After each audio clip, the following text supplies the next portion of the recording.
This video is sponsored by me. Come over to my Twitch page, Dazz Videos, anytime this month, and I will most likely be marathoning through some JRPGs. It's the big JRP marathoning month for me. Come check it out. Anything is possible now. Literally anything is possible. Sakurai is willing to pull back to arcade machines with one hand and reach out for modern indie releases with another. And though one is a little more unbalanced with hype than the other one, I think it's fair to say that this just blows the mind of Smash fans once again. And it opens up for so much more. Cause Sans isn't just a Mii costume this time around. It full on is him. It's not his forehead put onto a Mii, it's his entire head. Probably based a little bit off of how actual cosplayers cosplayed as the little guy, but it also keeps him in character since Sans is too lazy to actually want to smash. But still, visually, it looks just like him. And with even more DLC slots to come out, it's clear that Smash is very much not done with its newcomers. Now, I've already made plenty of big predictions on what characters could fit into Smash and how, and if you haven't seen that already, then you definitely should check those out. But with this new reveal, I feel I've suddenly got a lot more characters who can fit into Smash a lot more fittingly than previously thought. So let's get into who can follow Sans into Smash Ultimate. Also, I've got a full-on reveal cutscene concept idea for one particular guy later on that I think you'll especially like to hear at the end of the video, so do look forward to that as well. So, let's start with some helmet guys. It's very fitting since Sans is basically a giant helmet head anyway, plus it's a nice little additive to make the Miis look less like Miis and more like their actual characters. And who would fit in real well with a helmet and another gun from the Mii Gunner? Well, first things first, Doom Guy. He's massively iconic, he's reoccurring on the Switch with all of these Doom releases, not that really matters anyway. It adds first-person shooter characters, a gigantic marketed genre that just isn't really represented too well on Smash, and it easily censors his gory origins, representing him in a much more fittingly friendly way as a Mii that's just dressed up as him, whilst not at all destroying his character. It lines up very nicely as just being another Mii costume, and hopefully a pretty good one at that. Very similarly, we also have another helmet-wearing guy with a gun, Master Chief. Again, being another first-person shooter helmet head, he is incredibly iconic for a much more modern age. Not to mention, his weapons are at least a little bit more interesting in that he can introduce alien weaponry. Sure, his main rifle is just a slightly futuristic gun, but perhaps they could go a little bit more with that. Maybe you could even get a head of an elite to sweeten the deal and get even more of that Halo representation. Another helmet-esque guy that would very much replicate Sans with the gunner motif and the mega-sized indie icon is Cuphead. Obviously, I imagine most would prefer a full-blown character slot, but there definitely seems to be at least a little bit of an upward battle for indie characters. Getting assist trophies and Mii costumes is pretty much the record so far. But it fits! Cuphead and Mugman have pea shooter weapons and can easily be placed onto a Mii outfit. They definitely aren't normal heads, so just make it a giant helmet. Though I will admit there is definitely some longevity for more representation with them, with their unique style, unique enemies, and everything being unique about their backgrounds, designs, and just about everything. But still, as a Mii costume, it fits quite nicely too. Moving away from the Mii Gunner, I have two more fake head characters to go with, both a little bit more contestable. Minecraft Steve. Yeah, literally the biggest gaming icon of this decade. He's got to appear in some format, and if he doesn't get featured as a full-blown character, he fits incredibly well as a Mii costume for the Mii Sword Fighter. Equip him with a diamond sword and a fake Minecraft head, and you're set. Sure, he could probably utilize more in a moveset with all sorts of abilities and blocks, but this would be a safe bet to get him in, whilst not making half the fans riot in rage. Not that that's an avoidable thing anyway. Going off of that same logic, but a bit more of a stretch, is Lego. Yeah, I know, weird. An actual toy figurine for Smash. But the thing is, those Lego games are pretty iconic to the casual family base that it has. It's grown a massive fan base and franchise, and it's pretty synonymous with gaming, even if it originally started as a physical toy first. I guess Rob can kinda relate there too. As a Mii, they work pretty well with just a headpiece to wear, and thanks to their long history, they can work as a gunner, sword fighter, or a brawler. Just would have to keep it basic and away from all the trademarks LEGO has collected. Alright, so we're done with the helmet headpiece guys. Let's take a moment to look a little bit more into the franchises already being upheld in the Smash roster and perhaps expand them a little bit too. Pokemon starters are a given. Many expected Decidueye back in the day, and it's easy enough to incorporate them in a more generic costume you can clearly see the Mii within. We've also got the new Pokemon Sword and Shield coming out soon, and once we know those starter evolutions, I'm sure one of them can fight very comfortably into that slot too. Just take whichever one's a fighter type, and sure, how's about every other fighter starter from the previous generations, and chuck them onto a Mii Brawler too, and call it a day there. Done. Speaking of the Mii Brawler, there's actually quite a lot of room for characters and expanded franchises for this category. How's about some Zelda coverage? Sure, we've got 6 characters, but they're all just covering the same 3 souls. Let's spread out a little bit. Hyrule Warriors has already proved how far the Legend of series can go, so let's bring in a weird choice with Tingle. A big green suit and even a balloon on his back? It's weirdly designed, but very iconic. Maybe a bit odd for the state he appears in though. So as an alternative, how's about a big old Goron? Massive fat suit and a beefy forehead, and you can pack a massive punch. It's more Zelda, but less of the guys we see again and again and again. We've already got Dixie Kong covered, but pretty much any Kong could fit quite well onto the Mii Brawler, I think, and it'd be especially entertaining to see Cranky Kong smothered onto a far more active character too. Give them a decorative walking stick, make it even more ironic. Here's an odd choice. Dr. Mario and his viruses. Represented with simple colours and creepy faces, the viruses can hit hard on the inside and out with another Mii Brawler outfit.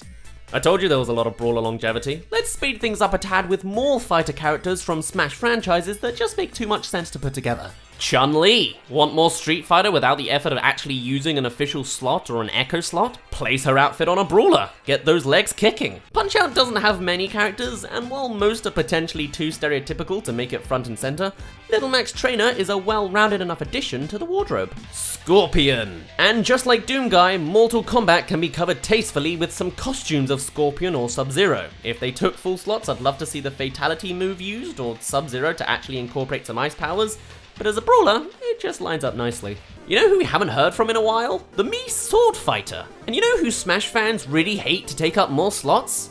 Sword Fighters. Problem solved, put 2 and 2 together. Isaac may be a bit of a lost cause with that assist trophy thing, but here's the perfect opportunity for Sora to get in with that Kingdom Hearts magic. Give him a Keyblade and it pretty much covers itself. There's also Tetra, another Zelda rep, and technically another of the same trio, but give her a cutlass and maybe she'll stand out as her own little bit. Stepping up as a slightly harder fit is Monster Hunter, and their massive weapons. It may not work too well onto the Sword Fighter, but if it somehow translates to slower attacks and maybe two-handed weaponry, then I can see it fitting into place.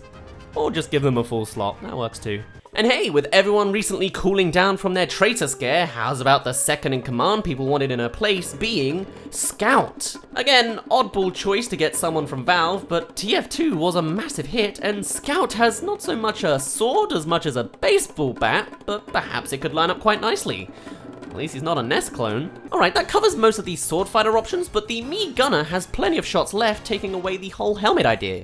For a start, another Zelda rep, Linkle. Smash does enjoy their gender swap characters when applicable, and Linkle is no different. If she can appear in Hyrule Warriors, she can appear in Smash. Armed with a crossbow, she can easily replace the standard gun on her arm with this, and make a new name for herself. You know what has minimal representation despite the cult following? Mother.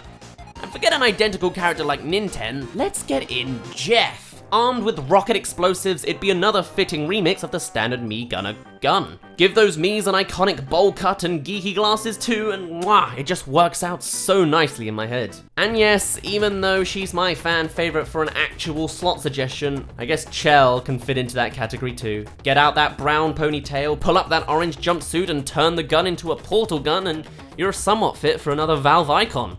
A little representation is better than no representation, am I right, Chibi Robo fans? I also wrote that Tracer could actually be a plausible Mii costume, and I guess it's possible, but much like the Monster Hunter Sword Fighter, it would probably need some tweaked adjustments since she's known for dual-wielding her little pea shooters. But I guess she could always just bring one. It's a thought, I guess. Our final Mii Gunner suggestion is Spyro. This one goes entirely off of the remixed gun logic, because Spyro would be a pretty hard character to translate into a full character considering the whole non-bipedal thing. So giving a Mii a gun that looks like Spyro to show the fire-breathing element is probably the best that can be done for the character. Give them a purple dragon onesie to go with it and it could be quite fun, albeit not perfect. Alright, the gunner's out. Back to the Brawler, and I have a few more suggestions. If she's not getting a full-blown slot, then Lara Croft can work quite well as a Brawler. She has an arsenal of weaponry, sure, but she's all about being on her feet and improvising on what to do. Hand-to-hand combat, she'll know. Someone with a grimmer approach to hand-to-hand combat is also Kratos, and keeping him as a brutish Mii costume makes for a much more family-friendly approach to the angry guy. I can picture the bold tattoos now. And if we have to cover this icon too, I guess we can grab an assassin from Assassin's Creed. Be it Ezio Auditore or just a generic assassin, they'd fit as a Mii costume, taking up the white cloaks and a hidden hooded face as a Brawler that fit quite nicely, despite them specifically not being about the loud and proud approach, but whatever. And finally for the Brawler is a character I am fully expecting as a full slot, but will mention here anyway, the iconic fuzzball of the 90s, Crash Bandicoot. This rabid red guy would look great as a costume, he has a very iconic face after all, and though I would definitely argue he has plenty of options for a moveset, his spin alone makes it clear he's a rough and frantic kind of fighter. Very fitting for another Mii Brawler. It's a nice backup plan for the guy if nothing else. So let's wrap things up with two more surprises. There is one gaming masterpiece that has been ignored up to this point. It stands as one of the biggest selling games of all time, and its inclusion has always seemed guaranteed impossible. But perhaps no longer. As maybe a weird skin suit or a simple piece of headgear, I think a surprising Mii costume slot can finally go to that archaic Russian staple, Tetris. As a full suit made out of different blocks, a Mii Brawler can smack around any opponents. As a sword fighter, wielding a single hero as a weapon, yes, apparently that is that block's name, or even as a sword gunner, again in a weird body-shaped collection, they can shoot their pea shooter of little, Smash Boys at their enemies. It's definitely a weird choice, but considering the reaches of Smash Ultimate these days, perhaps it's possible after all. But that doesn't answer the true question we all have. While I may have only made brief mentions of it previously, most of these suggestions are all just Mii costume suggestions.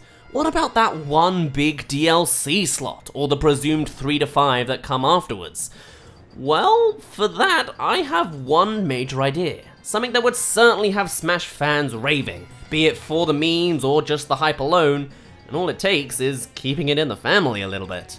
Picture this. Mario versus Wario in the middle of some staple Smashlands, and Wario is being absolutely decimated from every angle. Mario has him down on the ground ready for defeat when a single item drops from the sky, an assist trophy. You know where this is going. The two leap into action to grab it, and Mario wins again. With victory in sight, he smashes the assist trophy, and out comes a menacing Waluigi.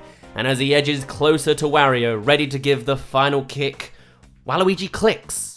And moments later he swings around, smacking Mario off of the stage, pulling Wario up, and ready to finally be a part of Smash. Tennis racket and all. Much like that Toad surprise twist animation circling the internet right now. I think the Smash fanbase would absolutely collapse if an event like this came to be, and Sakurai certainly loves getting the people all hyped up. Sounds to me like it's just the perfect recipe. Or hey, if we're still on the notion of assist trophies being upgraded, then what if we twisted the formula and had the same scenario pop up, but out comes Isaac instead, making his claim as an official character, teasing Waluigi fans even more. Or maybe Shovel Knight will get their take as that official indie game slot. Regardless, that's genuinely my suggestion for the 5th DLC slot. It's gonna be something big that none of us would expect, and while Gino or someone else new may make a good argument, I think swiping out a character from under our noses is exactly the correct direction that Smash is gonna take next. But I guess we'll find out in December. Come check out my marathoning streams over on twitch.tv/DazzVideos, but otherwise, my name's been Dazz, you didn't really care, and I'll see you in a bit.